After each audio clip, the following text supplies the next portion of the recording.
D300, D400, D500 bloklari bir-biridan qanday farqlanadi? D300 bloklari energiya samaradorlik ko'rsatkichi 0,069 ni tashkil qiladi va bu bloklar asosan uy devorlarining tashqi qismidan issiqlik izolyatsiyasi sifatida ishlatiladi. D400 bloklarining energiya samaradorlik ko'rsatkichi 0,09 ni tashkil qiladi.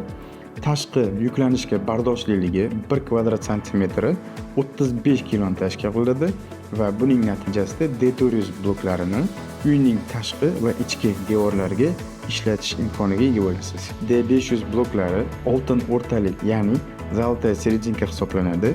Energiya samaradorlik ko'rsatkichi 0,12 ni tashkil qiladi. Tashqi yuklanishga bardoshliligi 1 kvadrat santimetri 45 kiloga bardosh bera oladi. Bunda siz D500 gazobloklaridan uyning tashqi va ichki devorlarini qurish imkoniga ega bo'lasiz. Yuqorida keltirilgan ma'lumotlarga asoslanib, o'z ehtiyojingiz va loyihangizga kerakli bo'lgan marka arton gazobloklarini tanlang.